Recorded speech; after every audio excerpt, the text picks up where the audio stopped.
¿Qué os parece? Uy, está... No sé si hay parte de la iglesia que está dormida, o estáis un poco desanimados, o tenéis prisa. ¿El qué?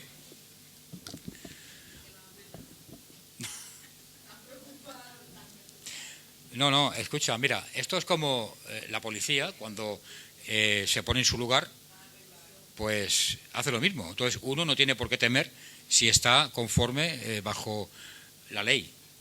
¿Entendéis? Entonces, si uno está en orden con las cosas del Señor, no hay ningún problema. El problema es que yo esté jugando con Dios, intente ocultarlo. Eso no se puede permitir. Amén. Venga, vamos a leer una parte de la Escritura, Proverbios, capítulo 24, verso 16.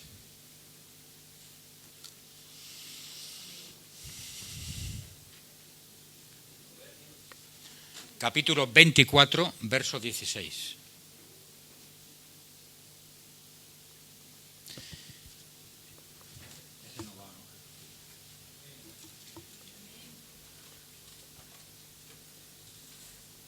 ¿Sí? ¿Lo tenéis?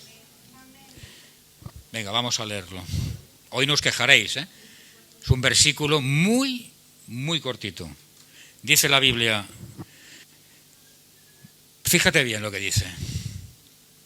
Porque 7 veces cae el justo y vuelve a levantarse, mas los impíos caerán en el mal. Cierra tus ojos. Padre, quiero poner en tus manos también este tiempo, Señor, para que tú lo tomes, para que tú, Señor, tomes el control de esta exposición de tu palabra, Señor, y sea de edificación, de fortalecimiento para tu iglesia, Señor.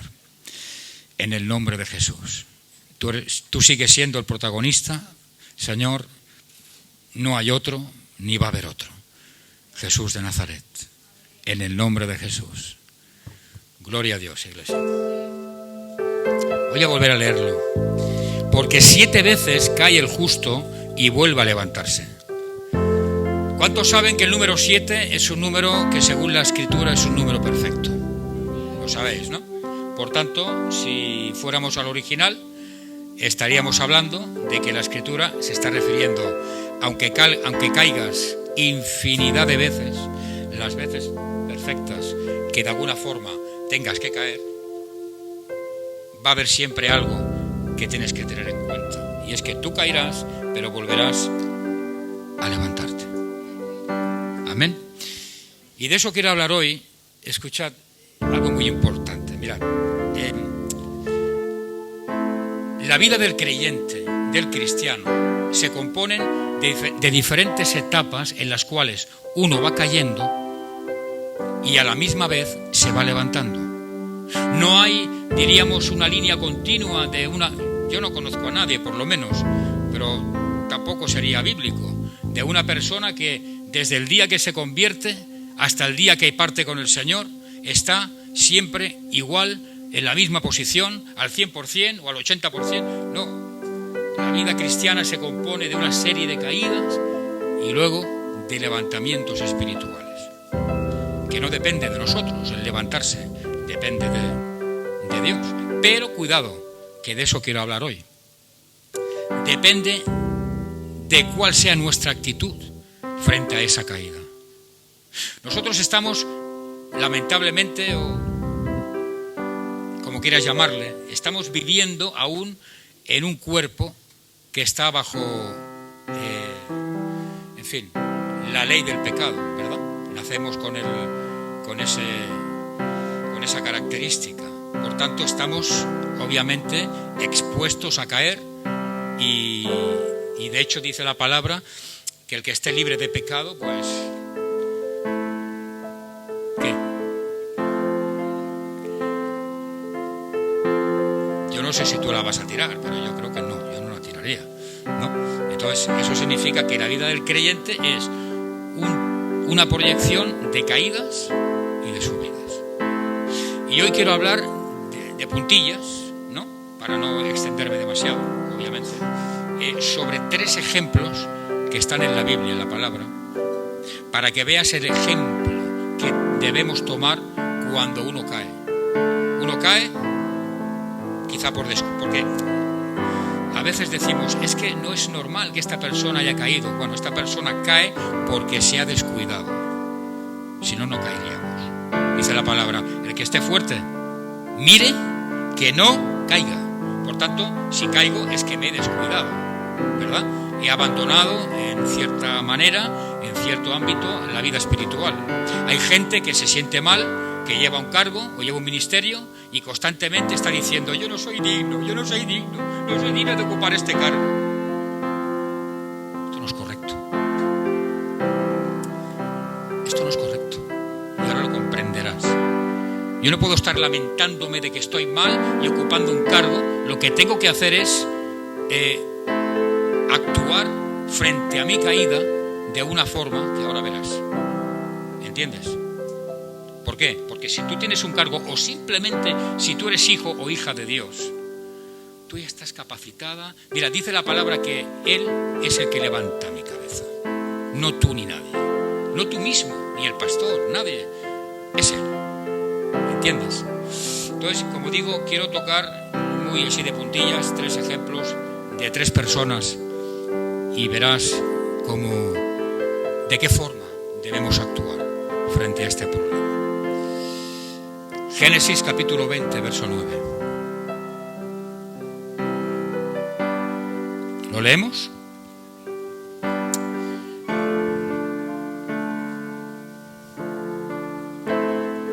Dice la Escritura, después llamó a Abimelec. Abimelec era el rey de una población que se llamaba Gerar. Dice, después llamó a Abimelec a Abraham y le dijo, ¿qué nos has hecho? ¿En qué pequé yo contra ti, que has atraído sobre mí y sobre mi reino tan grande pecado? Lo que no debiste hacer, has hecho conmigo. ¿Has escuchado bien? Abimelec era una persona, era rey de una población que se llamaba Gerar. ¿Y él era cristiano? No, era incrédulo. Y fíjate bien, el incrédulo es el que corrige, el que rectifica y el que exhorta al cristiano, que en este caso era Abraham. Estamos hablando no de cualquiera, estamos hablando de Abraham, un hombre que realmente vivía cerca de Dios. Escucha, de nosotros como creyentes, como cristianos,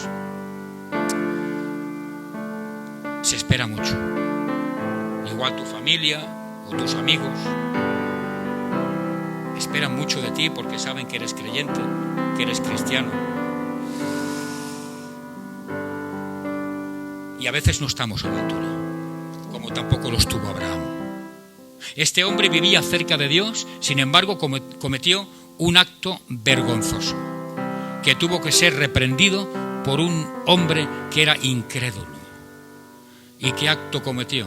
Bueno, pues él dijo, porque él mintió de forma deliberada. Porque una cosa es mentir de forma, entendedme, que nadie lo malinterprete, ¿de acuerdo? Pero tú puedes mentir de una forma deliberada, que significa premeditada, preparada, tal, y otra cosa es decir, bueno, pues de forma súbita he mentido y no me he dado cuenta y me ha salido. Es muy diferente. Y Abraham mintió de forma deliberada, premeditada. ¿Por qué? Porque este rey, Abimelec, lo que quería era tomar a su propia mujer, a Sara. Entonces Abraham tuvo miedo de que ese rey supiera que Sara era su esposa.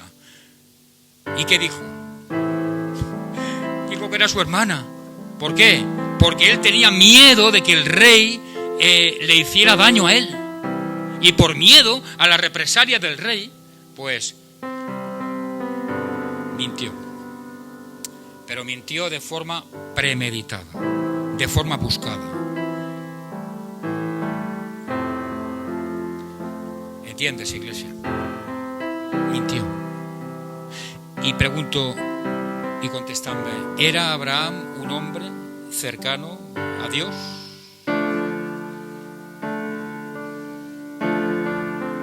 Y el Señor le dio un sueño a este hombre, le dio un sueño. Porque, en definitiva, y es que quiero que veáis esto, quiero que lo veáis. Abimelec era un hombre que actuó, aunque era incrédulo, pero actuó de buen corazón, con buena fe. Claro, el que actuó con mala fe era el creyente, el cristiano, era Abraham. Abimelec le dijo, ¿pero qué has hecho conmigo? La ira de Dios va a caer sobre mí, sobre mi casa, sobre mi reinado. Tan complicado era decirme la verdad. ¿Entendéis? ¿Me seguís, iglesia?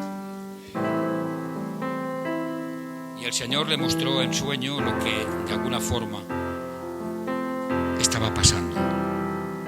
Y de forma paradójica actuó correctamente Abimelec, una persona incrédula, y el cristiano actuó de forma incorrecta.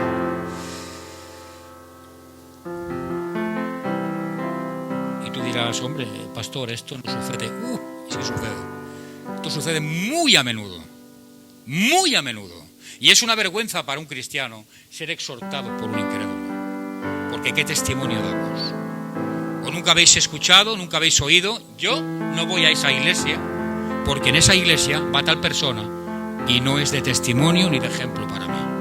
Eso es una vergüenza. Eso es desestimar el poder de Dios y desvalorizar el poder de Cristo y el sacrificio de Jesús en la cruz. De que un no creyente me exhorte. Eso es lo peor que puede haber.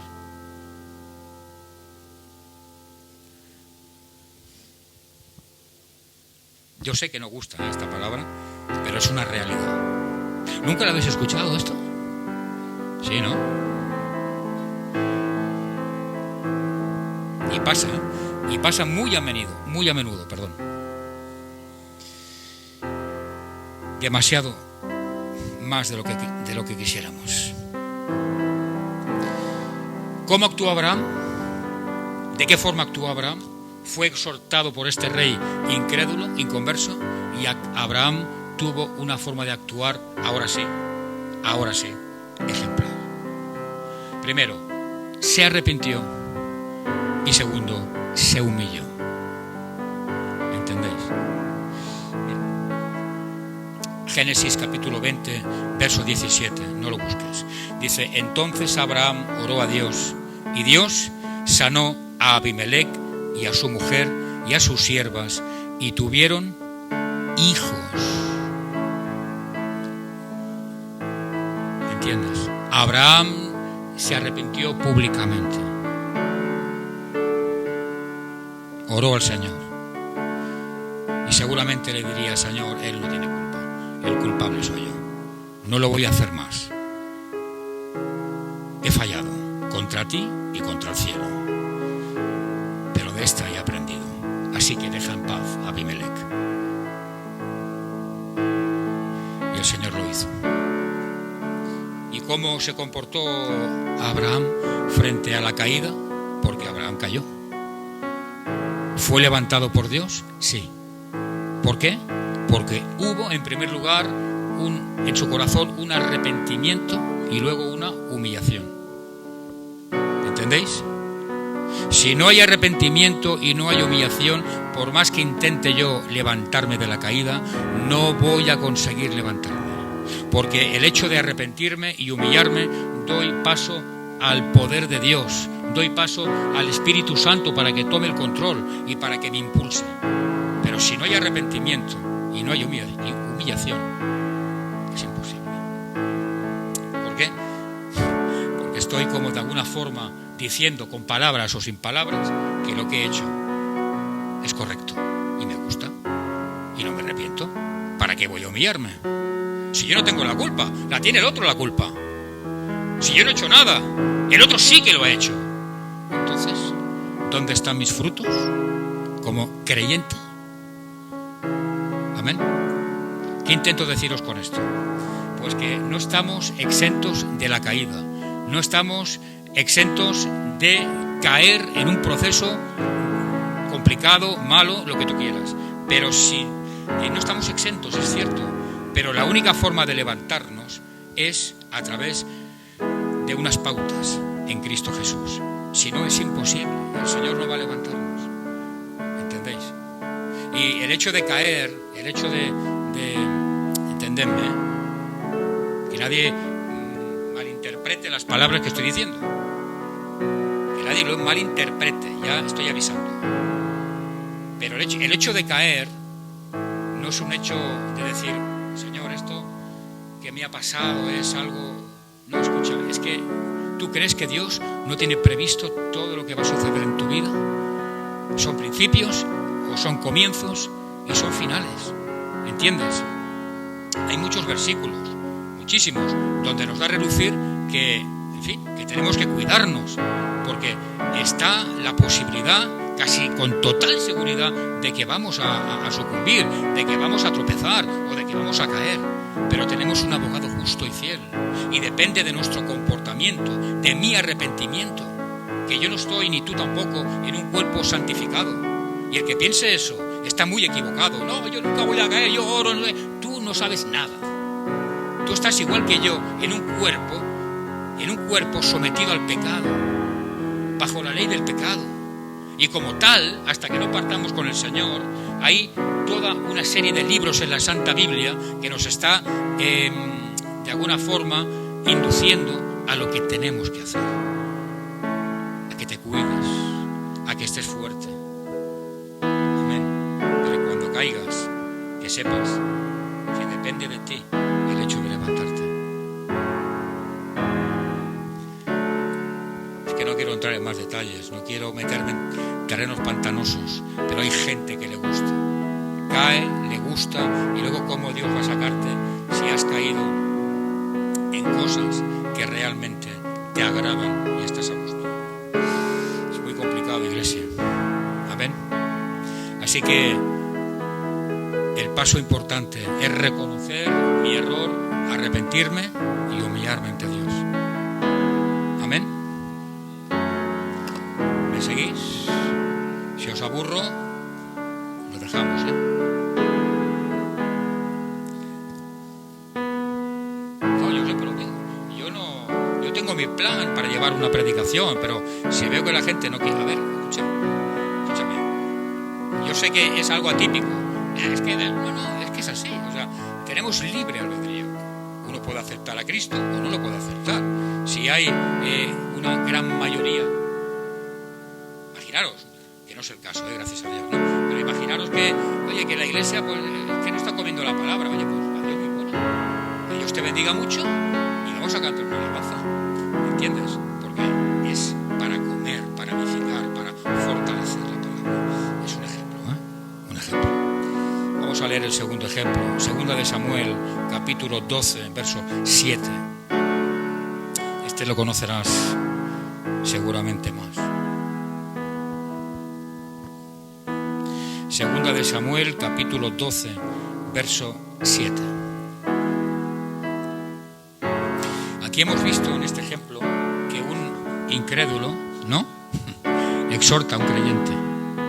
Y está pasando, Ahora veremos otro ejemplo diferente. ¿Lo tenéis ya? Dice la palabra: entonces dijo Natán. Natán, ¿alguien sabe quién era Natán? El profeta Natán, utilizado por Dios para, en este caso, hablarle a un rey. Y en este caso no era Abimelech, rey de Gerar, incrédulo, sino que era el rey David, era un rey creyente. Amén. Y dice: entonces dijo Natán a David: tú eres aquel hombre. Cuando empieza así, mal vamos. Dice: así ha dicho el Señor, Dios de Israel, y yo te ungí por rey sobre Israel, y te libré de la mano de Saúl, y te di la casa de tu Señor y las mujeres de tu Señor en tu seno. Además, te di la casa de Israel y de Judá. Y si esto fuera poco, te habría añadido mucho más.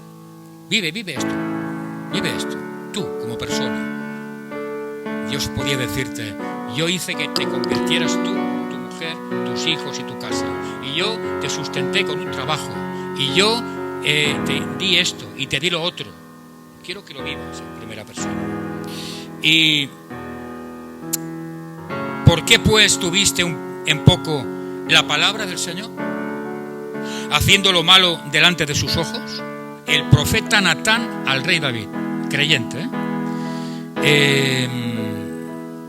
a Urías Eteo heriste a espada y tomaste por mujer a su mujer, y a él lo mataste con la espada de los hijos de Amón, por lo cual ahora no se apartará jamás de tu casa la espada, por cuanto me menospreciaste y tomaste la mujer de Urías Eteo, para que fuese tu mujer.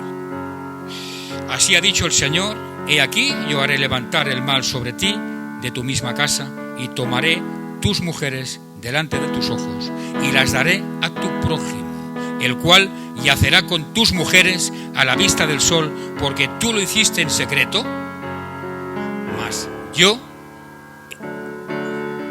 de todo Israel. Con Dios no se juega. Y eso pasaba en el Antiguo Testamento y pasa en el Nuevo Testamento y pasará siempre. Pero bueno, ya cuando estemos delante de su presencia con un cuerpo glorificado, ya uno ni pensará en eso. Pero ahora sí, porque estamos bajo la autoridad o bajo la ley del pecado, ¿entendéis? Entonces, con Dios no se juega. No se puede jugar con Dios. ¿Ahora qué está sucediendo? Ahora cambia el panorama. Antes, un incrédulo había exhortado a un cristiano, como Abraham. Y ahora, un cristiano, es decir, el profeta Natán, está exhortando a otro cristiano. Bueno, esto es más normal, ¿no? Esto es más normal. Si de aquí no pasara, qué maravilla, ¿no? Porque, claro, que te exhorte un incrédulo es fuerte, pero que te exhorte un hermano, en este caso con el don de profecía, pues bueno, es diferente. ¿No crees que puede ser diferente? Pero escucha, esta parte de la Escritura nos está hablando de esta exhortación sobre un hombre que precisamente dice la Escritura que era conforme el corazón de Dios. Conforme el corazón de Dios. Y adulteró con Betsabé y mandó a la muerte segura a su marido, a Urías Eteo. No es que lo matara el propio David con sus propias manos, es que lo mandó a la muerte segura, lo mandó al frente de batalla, y él sabía que iba a morir, pero claro, pensó, es la única manera de que esta mujer la tenga para mí sola, y cometió dos pecados. ¿Me va siguiendo, iglesia? Dice 2 de Samuel, capítulo 12, verso 14, no lo busques. Dice: entonces dijo David a Natán, escucha, mira lo que dice: pequé contra el Señor. Y Natán dijo a David: también el Señor ha redimido tu pecado, no morirás. Mas por cuanto con este asunto hiciste blasfemar a los hijos del Señor, el hijo que te ha nacido ciertamente morirá. Sabes que Dios puede perdonar el pecado y Dios puede restablecer, pero el pecado se paga. Y David lo sabe. David, un hombre del Señor, fue confrontado, fue exhortado, fue corregido por el profeta Natán. ¿Y cuál fue el comportamiento del rey David? ¿Fue el mismo que el de Abraham? Sí. Primeramente se humilló, o mejor dicho, se arrepintió y luego se humilló. Por eso os he leído este último versículo.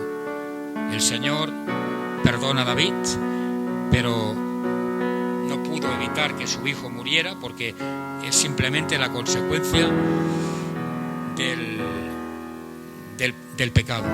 ¿Entendéis? Y quiero que sepas algo, quizás no lo has oído, pero quiero que conste. David era el rey de Israel, ¿verdad?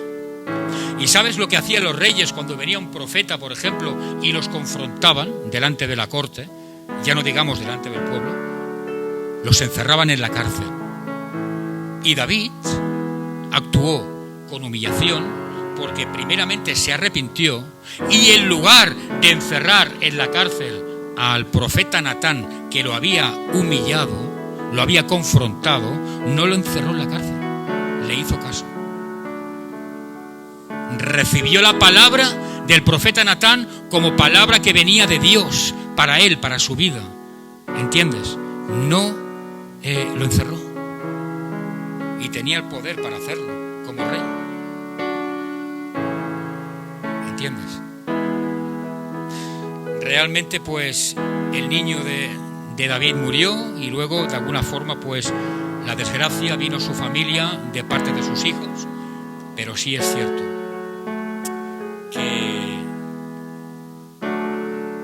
que Dios perdonó a este hombre. ¿Por qué? Porque primeramente se arrepintió y luego se humilló. Lo mismo que hizo Abraham. Lo mismo. Abraham fue exhortado por un incrédulo y David fue exhortado por un creyente. Pero los dos actuaron igual. ¿Te das cuenta? Levantados, pero primero hay una premisa, un comportamiento que todo cristiano, todo creyente debe tener. Y por último, vamos a leer Lucas capítulo 22, verso 54. Aún lo vais a conocer más.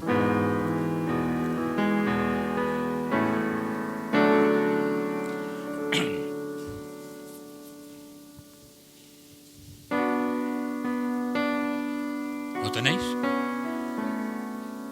Dice: y prendiéndole, le llevaron y le condujeron a casa del sumo sacerdote. Es tremendo esto. Y Pedro le seguía de lejos a Jesús, Y habiendo ellos encendido fuego en medio del patio, se sentaron alrededor. Y Pedro se sentó también entre ellos. Pero una criada, al verle sentado al fuego, se fijó en él y dijo: también éste estaba con él. Pero él, o sea, Pedro, lo negó, diciendo: mujer, no lo conozco.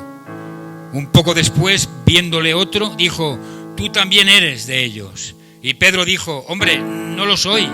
Como una hora después, otro afirmaba diciendo: verdaderamente también éste estaba con él, porque es Galileo. Y Pedro dijo: hombre, no sé lo que dices. ¿Y qué sucedió? Dice la Escritura: y enseguida, mientras él todavía hablaba, el gallo cantó.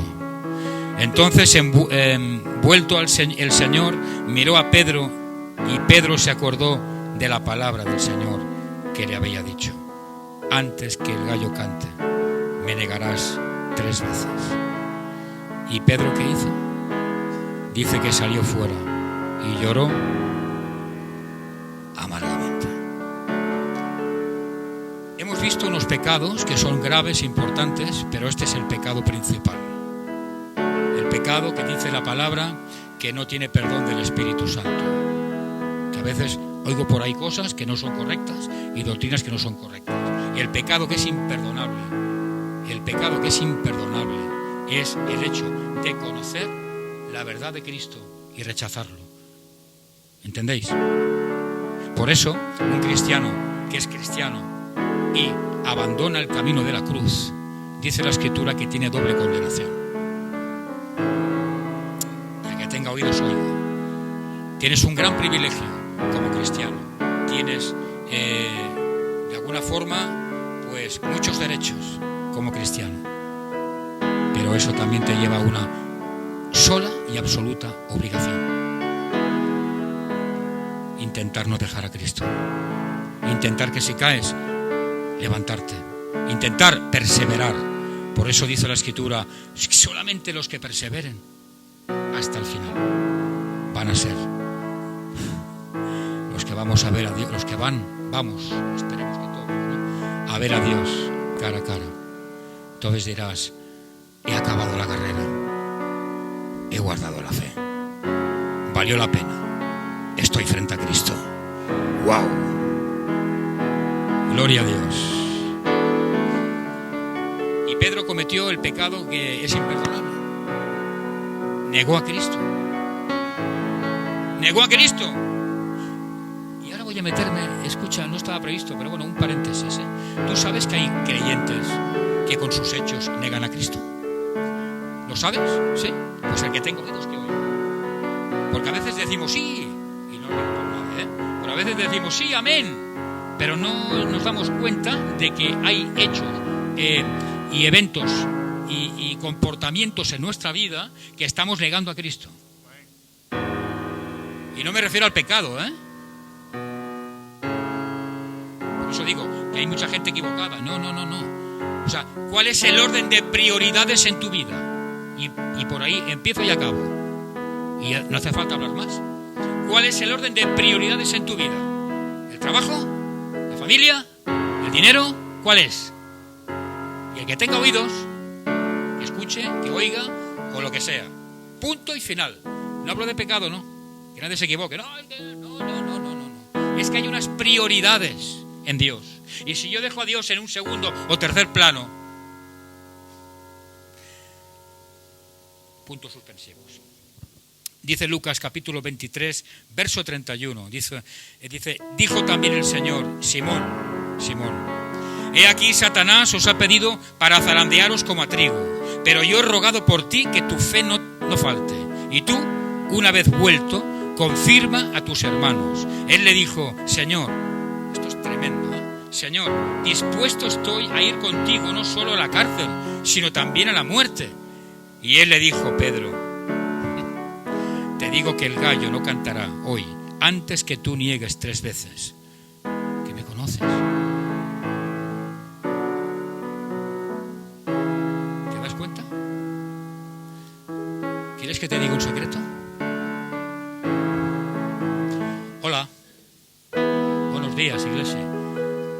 ¿Os lo digo? ¿Queréis oírlo en secreto? Pues mira, Pedro, cuando dijo estas palabras, Señor, dispuesto estoy a ir contigo hasta la muerte, no me importa. Él lo dijo de corazón. Realmente lo sentía, lo dijo de corazón. De verdad, lo dijo de corazón. Como tú y yo podemos decir muchas cosas a corazón abierto. Pero hay algo que Pedro no contaba. Que no estaba preparado para cuando viniese este día de prueba. ¿Por qué? Muy sencillo. Porque no se preparó espiritualmente. La noche antes de que apresaran a Cristo, ¿sabes qué estaba él haciendo en lugar de orar? Durmiendo.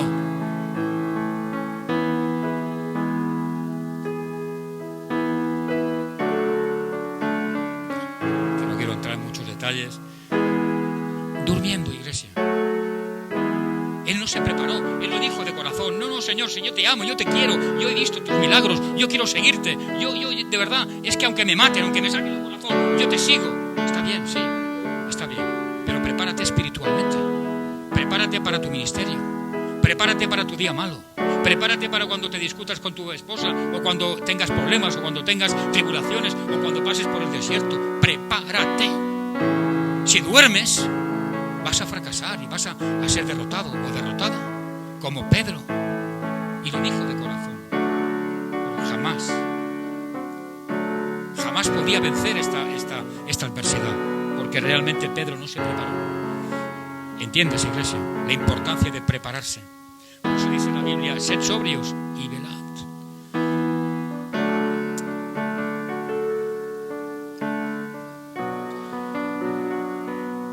No quiero decirlo, pero lo digo. Dice la escritura que